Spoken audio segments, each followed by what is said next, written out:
Welcome to Nestor Lakay Channel. Pupunta tayo ngayon sa sa General Trias, Cavite. Dito pa lang tayo sa Green Lake. Titingin tayo ng masarap na ulam natin ngayong araw na to. Tayo ngayon sa may Restinor. Maghahanap tayo ng uulamin natin ngayong araw na to. Dito kami madalas bumibili ng lutong ulam. Ay, nakakatuwa naman yung aso, natutulog pa. Natutulog yung aso. Masarap ng tulog ng aso, Mga lutong ulam, Merong salmon, sinigang na salmon.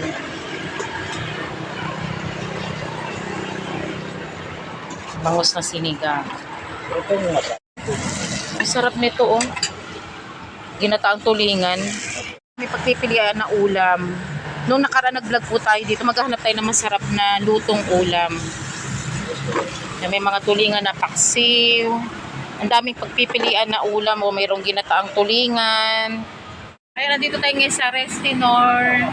Maghanap tayo ng masarap na ulam. Ang dami pong pagpipilian. Dito ang daming pagpipilian na lutong ulam. At syempre specialty nila, lagi sila mayroong adobong itik sa gata. Kalderetang itik. Ayan po, update po pa rin tayo ngayon. Kukunti na lang kanilang beef kaldereta. Meron din po silang beef tapa. Beef steak. Meron din silang pugita. Adobong pusit. May mga spare ribs na adobo. Ang daming pagpipilian na ulam. Hello, ito po ano po pangalan po nila? Kayo po ang cook dito? Hindi po, pinala lang po. Ayan, ito po, marami po sila masasarap na lutong ulam. Present na ngayon yung kanyang mga pagkain dito sa may Restinor. Dito po, napakasarap ng kanilang luto. Luto dito. Hanggang anong oras po kayo bukas po dito? 12 po. Hanggang 12 po ng gabi. Tapos sa umaga po nag-start ng 6. Ayan, marami dito kumakain. Dito po sa may open canal po, General Trias, Cavite. Dito po ang dami po pagpipilian na masasarap na lutong ulam. May mga lechong kawali, Ito lechong kawali. Pork dinagdakan. Merong pork sisig. Mayroong pork steak. May pork caldereta. Dami nilang ulam. Daming ulam. Pork menudo. Pasing ulam yan. May pork humba. 100 plus ang kanilang lutong ulam. 100 plus po ang lutong ulam. Ano po, naubos po lahat yan? Yes po, pati na po dito. Ayan, mayroon din lechong paksiw. Ito masarap din pa yung lechong paksiw. May pork tapa. Pork igado. Ang dami pagpipilian. Kailan po kayo nagtatrabaho dito? 6 months pa lang po. 6 months pa lang po. Ayan ito. Ito po yung mga lutong ulam po nila masasarap. Ayan ito po. Mga gulay po. May mga gulay po sila. Ayan, may gulay. May ginataang langka. May chapsuy. Ginisang upo. Mayroon pa rin silang lutong kinilaw na bangus.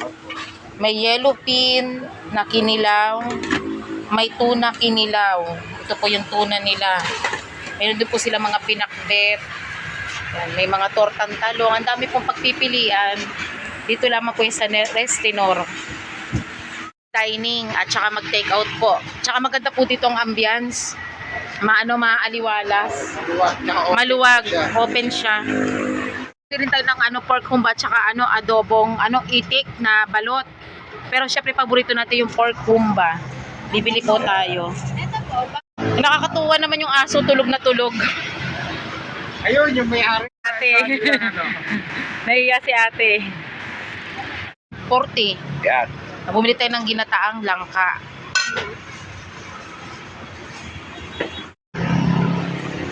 Pork humba at ginataang langka. Ulam natin ngayong araw na to. Kaysa magluto pa tayo. Bali magkano lahat pa?